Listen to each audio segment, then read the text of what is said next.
It's a joy and a privilege to be here at Beautiful Food Live today, again with you all. Thanks for coming back for day number 2.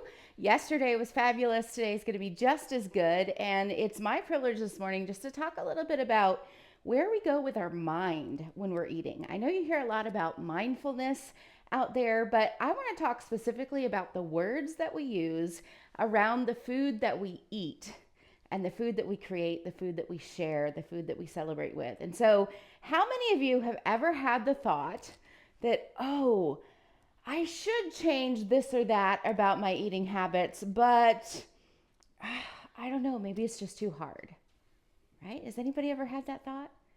Has anybody ever thought, well, I should maybe try to eat healthier, but I don't know if do I really have the time to put into that? It's the shopping and it's the cooking and like all that kind of thing, right? Well, a couple of years ago, my family and I, my husband and I have 5 children, and one of our kids is type 1 diabetic, and that is a whole other story. But we were researching different things about kinds of foods that we eat and how it affects our bodies. And one of the things that we were interested in that time specifically was plant-based versus meats and things like that. And so our entire family, all 7 of us, researched this together. We watched some YouTube things. We did, researched some studies online, and we decided that as a family, we were going to go vegan for 2 weeks. So we were not going to do any kind of meat-based anything. And what we said was we can handle anything for 2 weeks, right?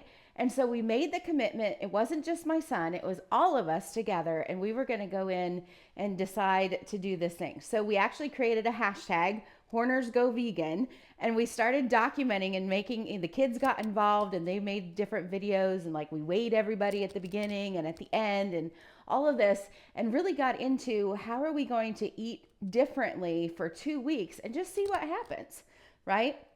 And that's the attitude that I wanted to instill in my kids, is that number one, you can handle anything for 2 weeks if you commit to it, right?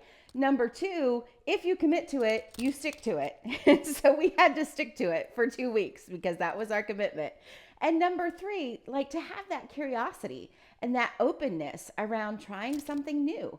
I didn't want them to be afraid of foods or afraid of not doing something if they had the curiosity to try it. And so we did. We went vegan for 2 weeks, and we tried different recipes, and we tried different foods, and brown rice and quinoa. We called it quinoa at the time because we didn't know any better, right? But all of those different veggies and different fruits that we hadn't tried before, and it was really a fun experiment. We got to the end of the 2 weeks, and we all decided that it was a fun experiment. We didn't necessarily want to continue it. But then we got into something else, and we started researching like the dairy free and the other things. And that just led to this whole summer of experimentation with our family around what foods we had. But it also taught my children how to eat with more of a consciousness, how to be able to be aware of how their body felt when they ate certain things. And part of eating beautiful food, like we said yesterday, you eat with your eyes first, right? And so you're looking at this and you're making judgment calls, but there's a mental thing behind it. And the self-talk that we use or don't use in the way that we talk about our food is really important, because what you see, you think about. What you think about, you want, right? And so if you're trying to make a switch into better foods, different habits, one of the most important things you can do is to surround yourself with the thing that you want to be doing, because if you see that, you will think about it. And when you think about it, you begin to develop that desire around it. Another thing that I've learned in my studies of brain science as a high performance coach is that when we use positive words, our brain responds, and when we use negative words, our brain responds.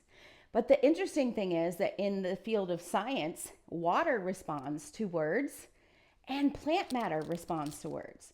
Plants are living things all the way up until the point that you chop them off and to serve them, right? But a lot of the plants that we get from grocery stores and places like that, they've been chopped off and dying for 2 or 3 weeks before they get to us. And so they lose nutrition at the moment that they're they are harvested, they start to die.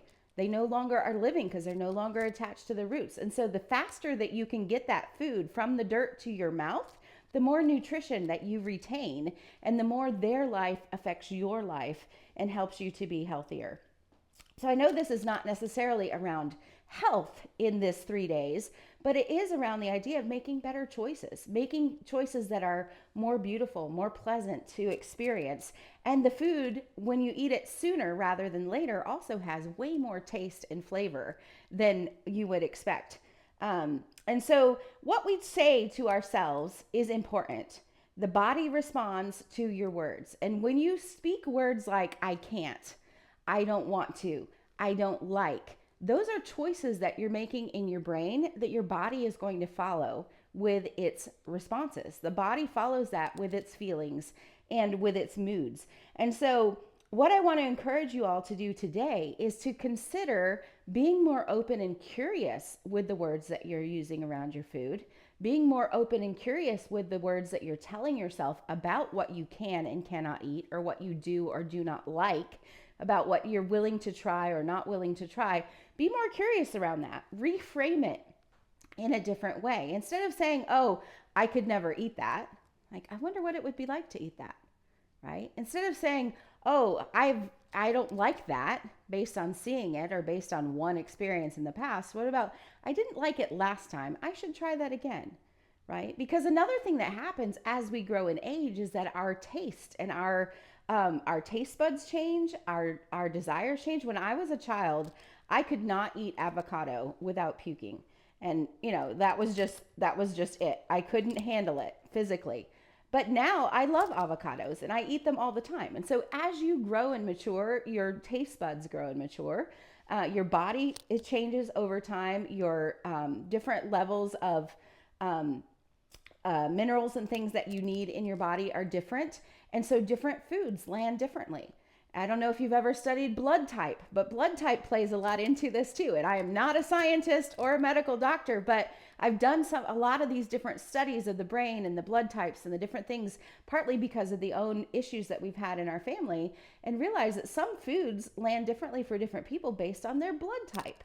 And you would never know to expect that if you didn't study it. So I want to encourage you to take a look into that and maybe spend some time diving into that. Another thing that I often hear people say is like, I could never give up sugar, or I could never give up this certain dessert that grandma always makes, or I could never give up bread, or different things like that, because our bodies become so attached to this, and we can actually create addiction. Sugar can become an addiction, carbs can become an addiction, right? And your body gets endorphins based on how your body responds to eating those foods and digesting those foods, and it becomes literally an addiction.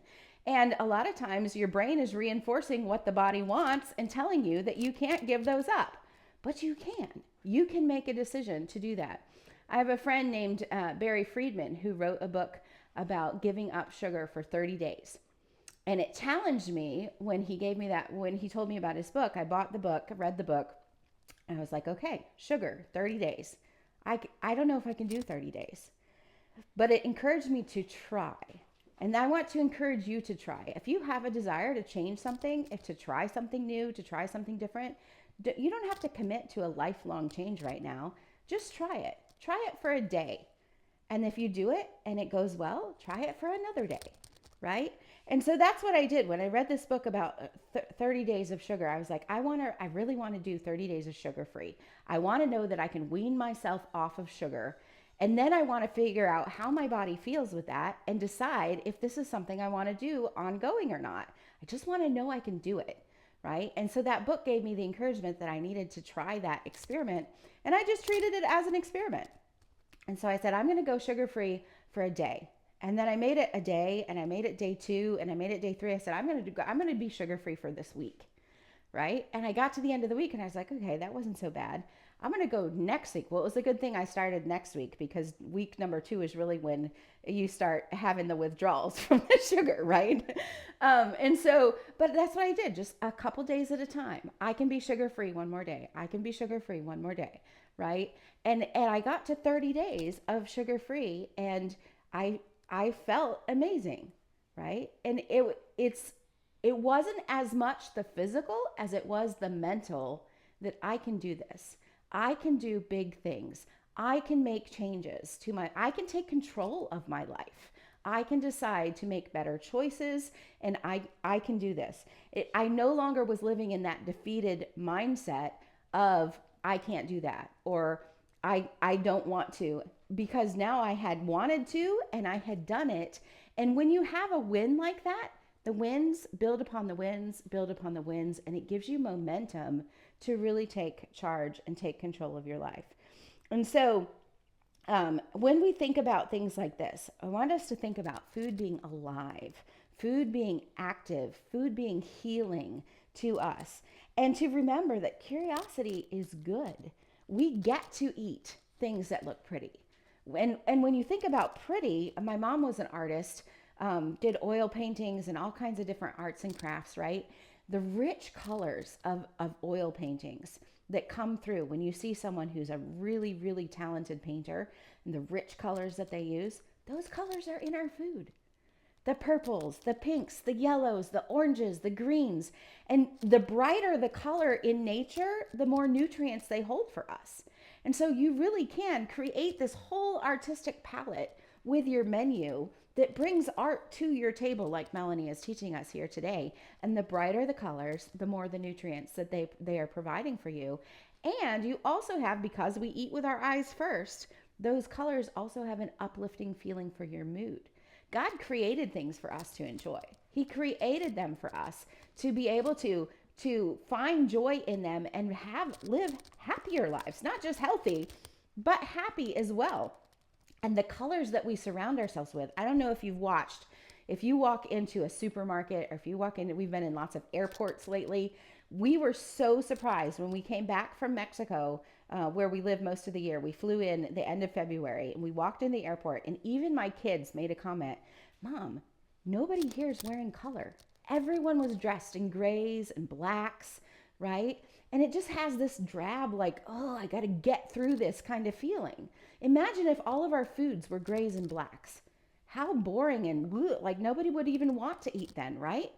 God did that on purpose. He made food bright colors and beautiful colors to make us want to enjoy it, to lift up our mood. And when we surround ourselves with that in our homes and on our tables, we can bring up that mood that helps us get into those celebrations, get into the memory-making mood, right? And be able to enjoy things. One of my favorite verses of all time from the ancient scriptures is in Ecclesiastes 2:22.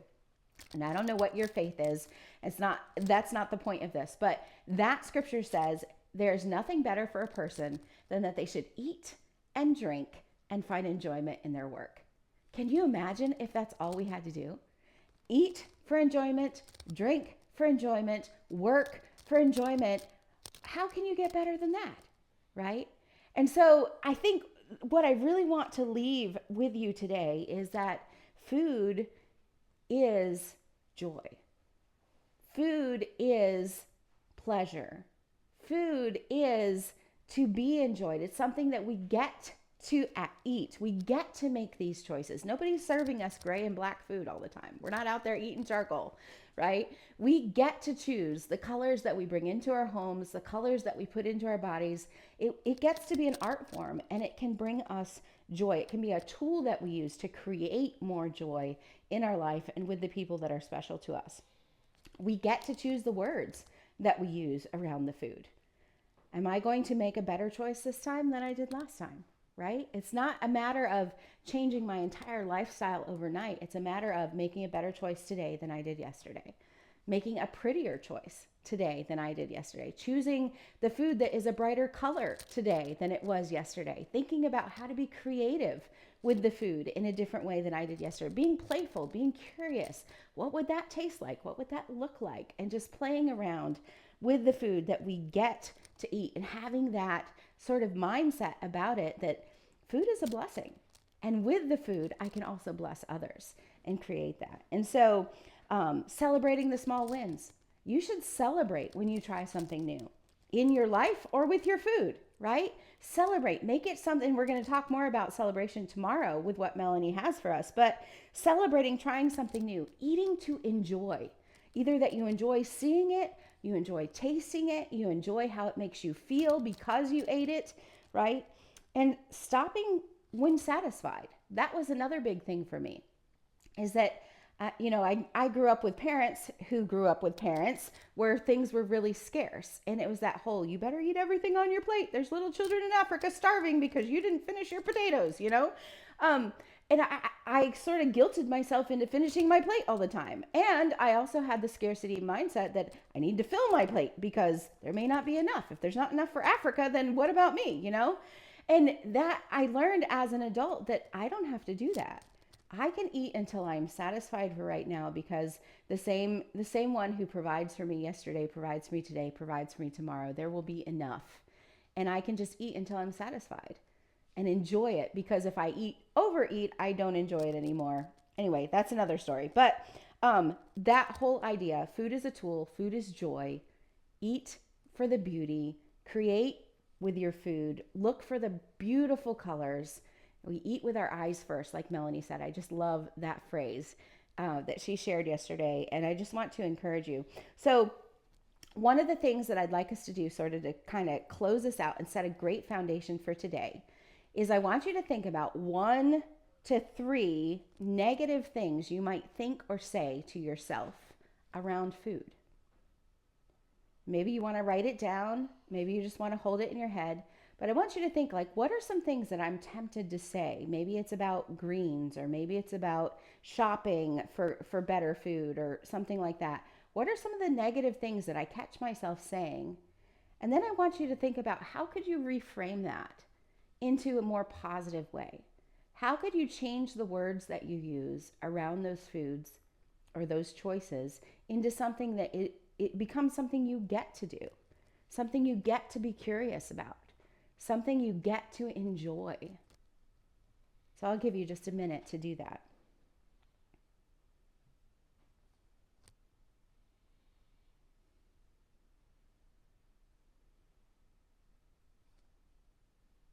Because what we really want to do is catch ourselves when we're saying those negative words and reframe them into positive, so that we know the next time I have that, I'm going to flip it and I'm going to say this instead. I'm going to be curious. I'm going to look for the beauty. I'm going to be open to trying new things, right? Not to change my life upside down all at once, but just one choice at a time to find more joy in the beautiful food that I get to enjoy on a daily basis. Thanks for being with us for this session. I appreciate your attention for this. We would love to have you share, if you want to, in the chat. You can share with us what your negative is and the positive that it would go with. And we're going to take a 15-minute break right now. So if you need to stand up and stretch, grab something to drink, go to the bathroom, get some sunshine, whatever that is, we need a few minutes to set up, because Melanie is going to actually be using her food in the next session. And so we're going to take a 15-minute break. You can leave your screen open and just come right back in 15 minutes, and we'll get started with Melanie in the next session.